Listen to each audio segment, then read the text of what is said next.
बिस्मिल्लाहिर्रहमानिर्रहीम। लजमड़े संगियो साथियों दोस्तों यार बेलियो तो मित्रों बिस्मिल्लाह करा।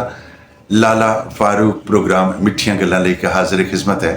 मैं अपने दोस्तों ये बाबा के बाणा जुला के बिल्कुल जनाब तस्वीर तकने हो पे बैकग्राउंड है। मैं आज जिंदगी वाले पासे ना जुलिया। जिंदगी तो इंसान ने इस तरीके नहीं है आमनी है फिर जोबन पर जानी है तो फिर आहिस्ता नाल दिया गुल हो जाना वे। खैर मैं अज ये चीज़ां तुसां दे सामने बांधा करना चाहना कि असां बहसीत इंसान बहसीत मुसलमान एक दूसरे की जिंदगी की फ़ायदा पहुँचाने वास्ते एक दूसरे खामियां की छुपाने वास्ते बिल्कुल जनाब दुनिया च भेजे गए भी तुसां इस तरह करो कि अगर कोई खामी कढ़नी हो तो अपनी कढ़ो, कोई खूबी कढ़नी हो तो दूए नहीं बांधा करो।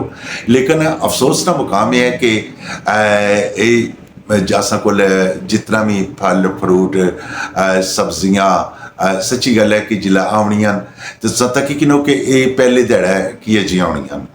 अच्छा जी फिर थोड़ा सारा अगे जिला टाइम गुजरना बहुत ज़्यादा नहीं है बल्कि थोड़ा सारा टाइम गुजरना यानी कि दूए दिहाड़ा कदे तक हो ना कि फल फ्रूट रखी तो फिर वो दूए दिहाड़े ने भी नक्शा साने सामने है।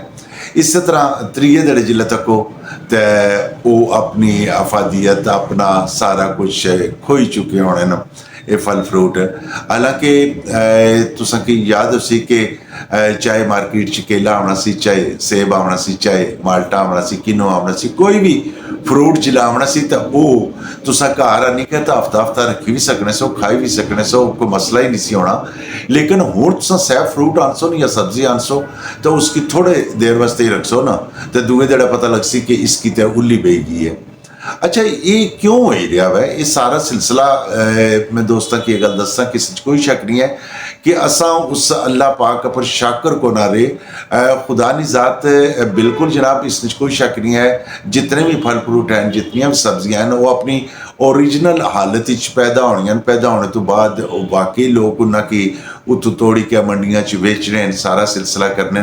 लेकिन जेकर असा लालच रुपई के तो कोशिश तो करा कि सारिया चीज़ां जितने भी हैं चाहे वह फ्रूट है चाहे सब्जियां असा फौरी तौर पर उन्होंने वड्डे वड्डे स्टोरेज बनाई के कोल्ड स्टोरेज बनाई के उन्होंने विच असा उन्होंने रखा रखी के तो फटो फट उन्होंने पकाओ। यानी कि असा जिले खरीदने मुख्तलिफ दुकानदार जिले उनकी महज इस खातर खरीदने कि भाई ये कौड़िया ने पा ले लवा कच्चा ले लवा कच्चा लेके तो फौरी तौर पर असा पका इसकी पकाई कहते हैं फौरी तौर पर इस दुनिया की खिला। और मज़े की गल यह है कि जड़ा वो स्टोरेज हुई चीज़ां असा की खिलाने पे वो डॉक्टर हजरात भी कहने पे बल्कि उनकी ज़ाती तौर पर भी पता है कि ये सारिया चीज़ां जड़ियाँ मुजरे सेहत हैं। लेकिन उसके बावजूद मार्केट च कदे तकिया जाए मैं कई दफ़ा सोचना होना कि ये जड़ियाँ चीज़ां ये सारे दोस्त अहबाब चाहे वो डॉक्टर ने चाहे वो अवाम चाहे वो इंतज़ामिया चाहे वो कोई भी है ये सारिया चीज़ां लोग इस्तेमाल करने और इस्तेमाल करी के अपने दिलों बड़ा खुश होने कि असा कि बड़ी ताज़ा चीज़ लभनी है। हालांकि वो ताज़ा नहीं होनी चीज़ उसकी अहमियत है जी उसकी अफादियत है जी उसका बुनियादी सिलसिला जड़ा वो उसने शामिल कोई नहीं होना वो आर्टिफिशियल हो जानी है मसनूई हो जानी है और उस मसनूई की असा बड़े खूबसूरत अंदाज नाल खाने और अपनी सेहत की नुकसान भी पहुँचाने इसमें कोई शक नहीं है।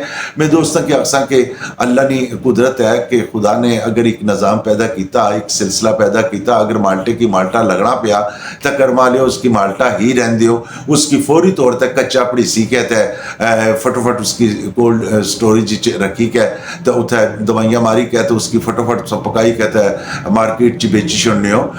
इस तरीके नाल बेशुमार चीज़ां जड़ियाँ वो असा इस तरह मुजरे सेहत होने के बावजूद खाने मैं इन्हें क्या आख कि ये खुदा ने कुदरत खुदा ने हाथी च रहन दो जिले चीज़ पक्की जाए ना वो लाई के तो मार्केट च आने के बेचिया करो कोशिश करया करो कि भाई असा इस इंसानियत की खिदमत कर रहे हैं और वाकई बहसीत इंसान क्योंकि जिहड़े किनू तकने पे ये बिल्कुल इस तरीके नाल किनू कि इस कोई शक नहीं है कि ये तको कितना सोहना सी तो मुड़ के दूए दड़े की जो होगा तो मुड़ी त्रीए दड़े की जो होगा।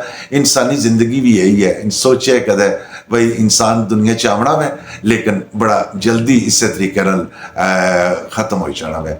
اللہ پاک سکی اپنی حفظ و امان چ رکھا. لالا فاروق پروگرام مٹھیاں گلاں چ منگسی جاستاں جینے رہے پھر ملاٹیاں حسن. اللہ سونے نوال ہے.